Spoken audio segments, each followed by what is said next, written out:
Denmark or the Danish people's sort of attitudes towards the EU, I think it's important to note that in Denmark we've had a very vivid and politicized debate on the EU since our membership referendum in 1972.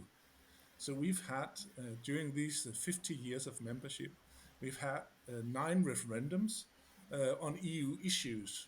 And we've seen that on the treaties, on the big decisions, we've seen a yes among the Danish population. And on the specific opt-outs of Denmark, the opt-out regarding the euro as a currency, um, defense, and the large justice and home affairs opt-out. We've had no's to several referendums until this year, where the Danish people or the Danish voters, by a large margin, voted to join the defense cooperation of the EU countries.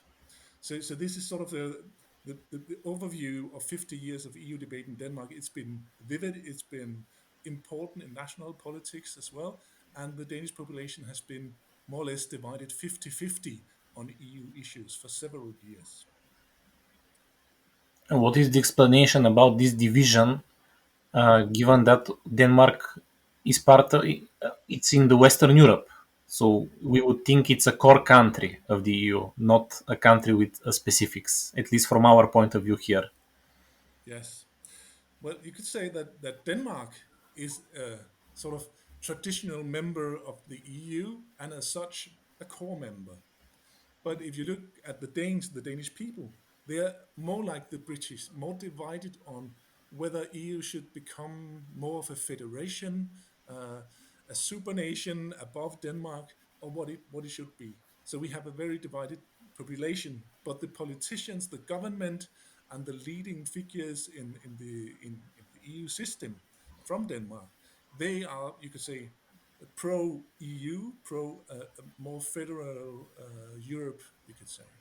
So we have a divide between the elite and the people in Denmark, but Denmark as an actor in the EU system is very much at the core on several questions.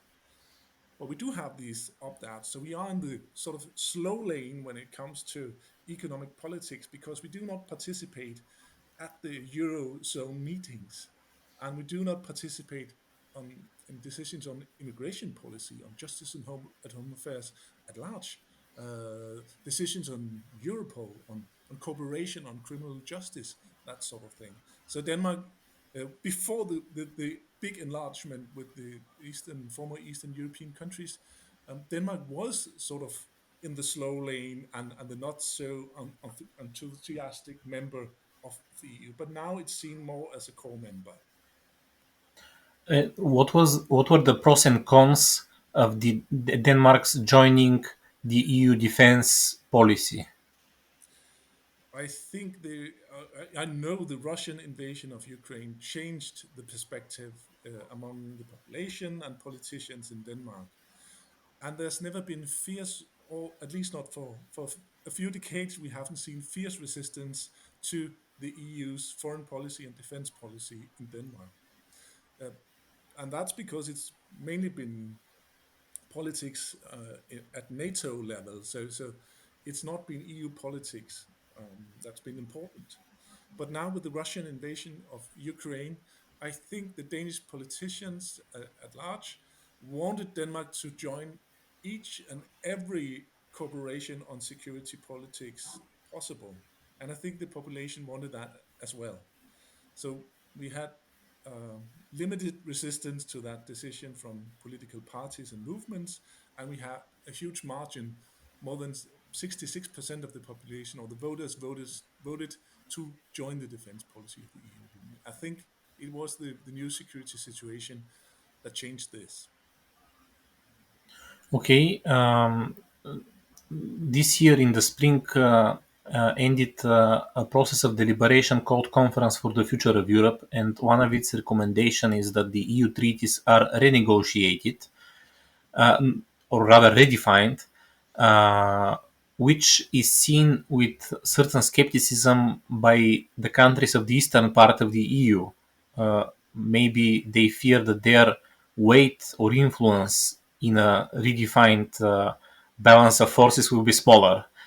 Curiously, Denmark is, as far as I know, is also skeptical towards redefinition or renegotiation of the EU treaties. Why is it like that?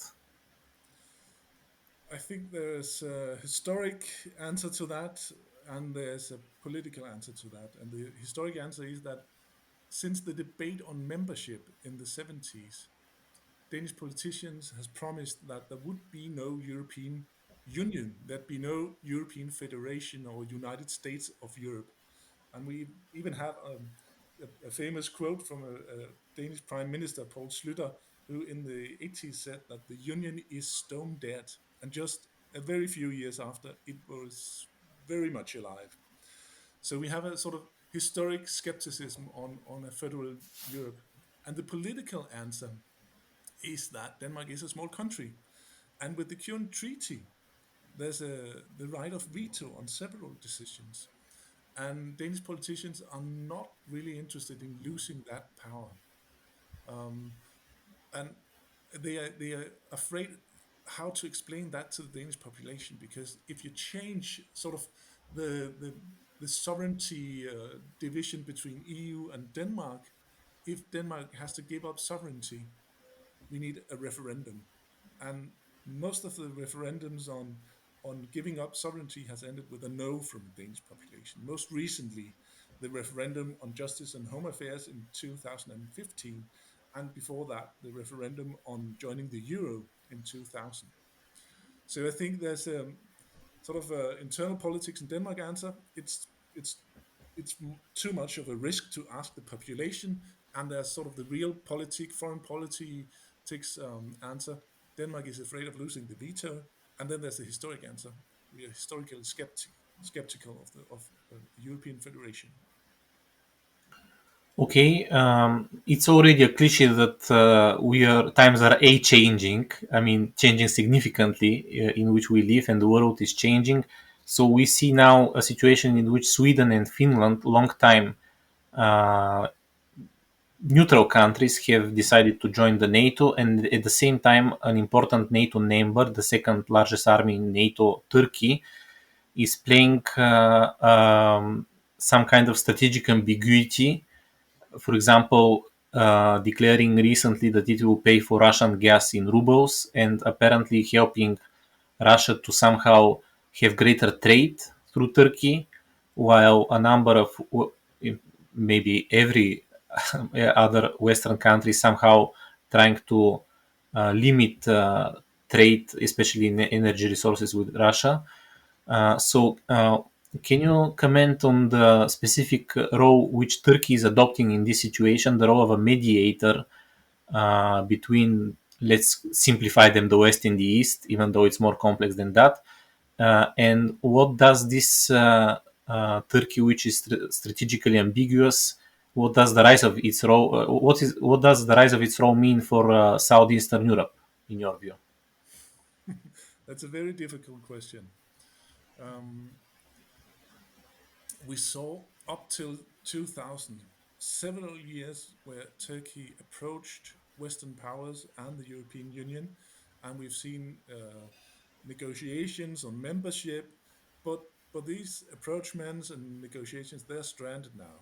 So Turkey has sort of hit a wall with European countries. So this has put them in a difficult strategic position. And regarding Turkey now, I think on the one hand, we need someone to negotiate with the Russians. We need someone to be a neutral zone for peace negotiations, for example, at some point, not right now, but we will hopefully pretty soon. On the other hand, there's a feeling that Turkey is betraying Europe, and especially the Eastern European countries, Southeastern European countries, as I see it. So we have an ambiguous situation because the EU is not as such a strategic or a security political actor. It's not a military power. But Germany might become just that, and France is. So maybe things will be changing, but as it is now, there's no united front in Europe on how to tackle Turkey. So I think that's not a very good situation for Eastern European countries, and especially not for Southeastern or Balkan countries in Europe. Um, what to think or make of it, I think that's difficult because very much depends on the developments in Ukraine and how Turkey will react to that. Whether they will seek a common understanding and a common front, maybe even with Western countries or not. Okay, let me launch a hypothesis what it could mean for our region. Maybe a part of our countries will be in itself will become in themselves more strategically ambiguous. For example, there is a new government in Sofia starting in the beginning of this month, and it gives some signs that it is eager to renew negotiations with Gazprom over deliveries of Russian gas through Turkey. And there have been also other signs that maybe the Turkish role in Bulgarian politics is rising, given that the leader of the party of the Bulgarian Turks announced that he has been recently welcomed by Erdogan in Turkey. And this Bulgarian politician said that Turkey can help in a harsh winter. So that was his basic message after returning from Turkey. And uh, how do you think Southeastern Europe can somehow get inspired in being itself more strategically ambiguous, apart from Turkey? There's no doubt that the energy dependence in several countries, Hungary as well, and Eastern and Southeastern Europe as well, um, that's a huge problem. And I think all states in a situation where we have a crisis, we have a security threat, um, states begin to think more in real politics or more in power plays. So that will change the position of the South European countries and Southeastern European countries definitely. And I think it's not obvious for northern countries or large countries like Germany and France how important it is to have an outstretched hand to these countries. So I think um, it's difficult to agree on an EU level how to help each other, and everyone's becoming more or less egoistic or nationalist in the policy towards EU and foreign policy in general. So yeah, that's the, the image or the picture as of now. But I do think that it's a very dangerous course to take to play on two horses like Hungary has done, to play on both the European and a Russian horse, and place a country between those two large actors. I think that that's going to be increasingly difficult as the war in Ukraine progresses. I think Okay, Zlatko, do you have anything to add on that? Yes, that's right. Yeah, I want to add that Hungary is probably one of the best examples. We also had two Western Balkan countries that were in the same situation. One is member state Croatia, where we even ended up having this very peculiar situation in which president was, so to say, opposing Swedish and Finnish NATO membership and opposing clearly stating that he would never send the Croatian soldiers to Ukraine, no matter what happened there. And on the other side, the governing party and the prime minister had the opposite position. So there is even like internal political clash in some countries. It, when it comes to this. And in neighboring Serbia, which is also neighboring to both Romania and Hungary, the more and more authoritarian turning president Alexander Vucic has been playing on this neutrality. Playing his neutrality drums in terms of at one side uh, joining the UN in condemning the Russian invasion of Ukraine, but on the other side, not wanting to join EU in the sanctions, economic sanctions against Russia. The independence of Russian gas or Russian energy, it's not a simple thing. Uh, the, the the EU as such, if we go to the helicopter perspective and look at the EU as a foreign policy actor, well, if it was possible for the EU and Western allies to isolate Russia in the world market, it be effective, it be an efficient strategy. But that is not possible as long as we have no agreement or common front with China, with large economies like Brazil or India, and even Turkey. So we cannot isolate Russia. And that means if we want to decouple from Russian energy, we need to decouple from the global market, the global energy market. And as Europe is not self sufficient with any energy as it is now, this is very, very difficult. Mhm. And what is being tried now from the EU level is to say that we need to pick deliverances of energy. We need to pick specific countries that we want to have energy from. But since all countries function as transit countries for energy, and Bulgaria does as well, Turkey does as well, it's impossible not to buy Russian gas if you buy gas on the world market. And it's not just gas, it's also oil, coal, it's deliveries to nuclear power plants, and gas. So if you're a country that wants to decouple from Russian energy clean cut, it's very expensive and very difficult. So countries with a sort of fragile economy or economic problems, they can't do that. Maybe Germany can, maybe Denmark can, but several European countries are incapable of that. And therefore they are forced to take other decisions. And it's not just because they ideologically want to do it, it's also because they have no options as it is now. Okay, can I ask you for a short answer on something? Before the war, there was this debate between in the EU between the Euro-Atlantic, let's call it current, and the strategic autonomy current. What is how is the war affecting this debate? What is the current balance between them? I think the concept of strategic autonomy that does there's no opposition to that in the Danish government or among the Danish people. We do want to be more strategically independent of the United States, uh, not least because we've seen Trump in the U.S. and everybody can see that we need to have all the sorts of alliances than the NATO to feel secure. So in that sense, the Russian invasion and the new security outlook has changed, and we've seen that at the referendum on the defense policy of the EU. Well, Denmark wants to be a part of that cooperation.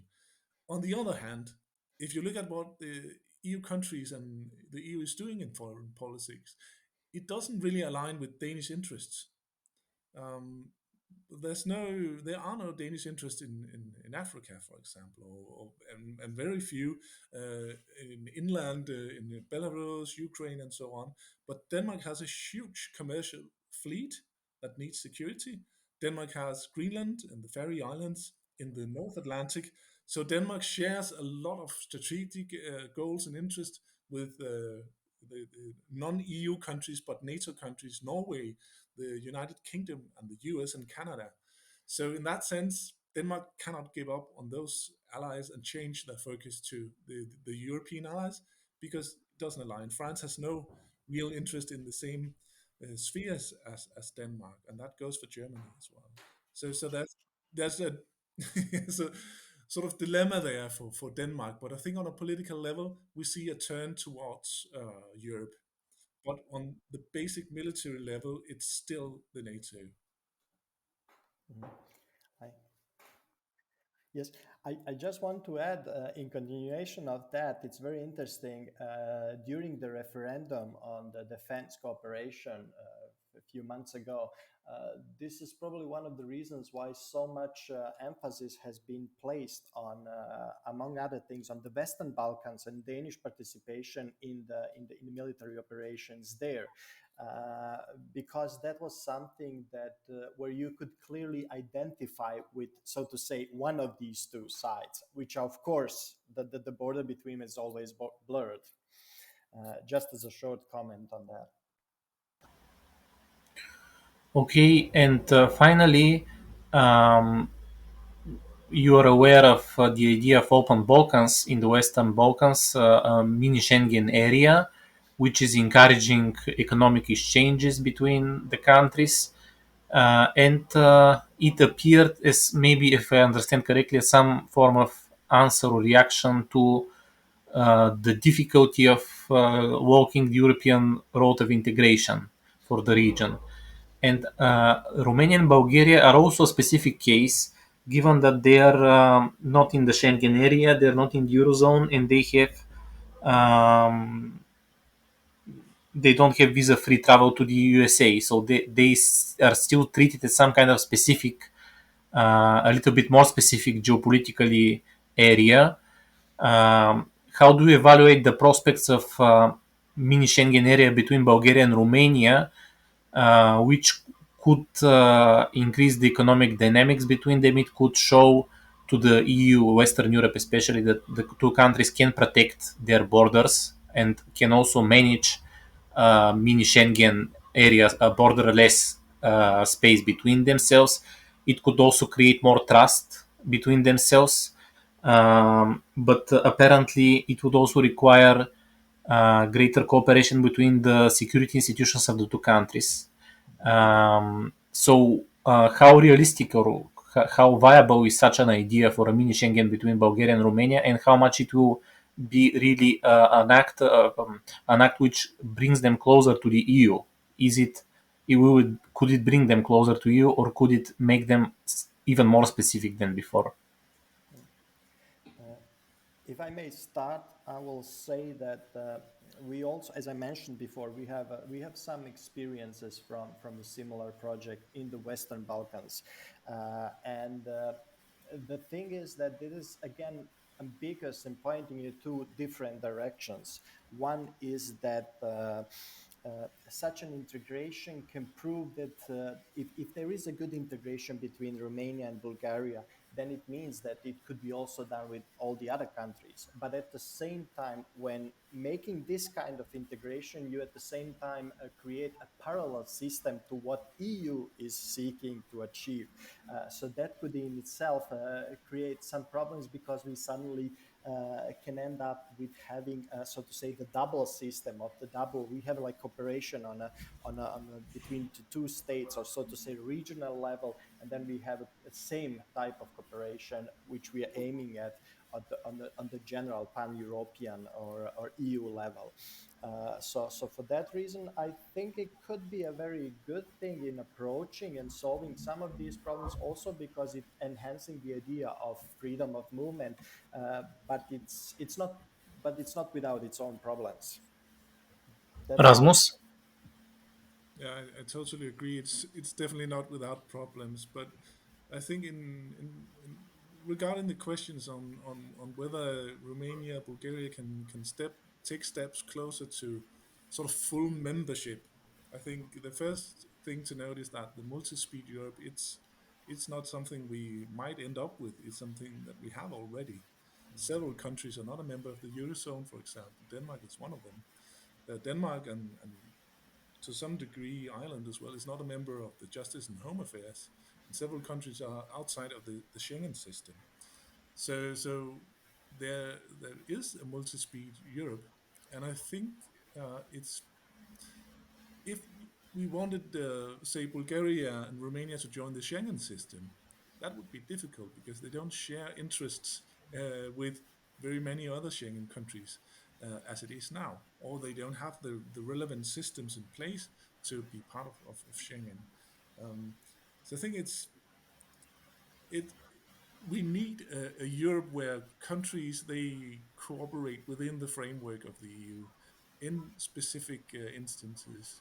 and we cannot have a one size fit all Europe if we want it to function, especially during a crisis. And that goes for energy policies and deliveries, because we have very different systems in Europe. And it goes for security politics, it goes for Schengen and border control systems. So I think there's no way around it. So yeah, I think the countries in Europe should all sort of embrace that idea and start working on what kind of interests do we share in Denmark, for example, um, in with Sweden, with Finland, with the Baltic countries, Poland, maybe even, and Germany. Can we make something there regarding transportation, energy, our stance towards Russia, so on? And the same goes for the Balkan region. So yeah, I Could think it be that Romania and Bulgaria will be admitted to Schengen only when certain major balance of forces change takes place in these countries, meaning that Western European interests, or how can I say, trust becomes even more stronger than now? yeah, and they can afford not to have them joining now. So they need to be they need to have a specific interest in having them join, and that's not it's not there now. But I think what Romania and Bulgaria could do is definitely decouple from Russia to point their politics toward Western Europe instead of Russia in all instances, and of course combating or diminishing corruption, improving democracy and the justice system and so on. That would definitely be good, but there's no guarantee that a more democratic or less corrupt Bulgaria will join the Schengen area without some pull effect from, say, Germany or other big countries.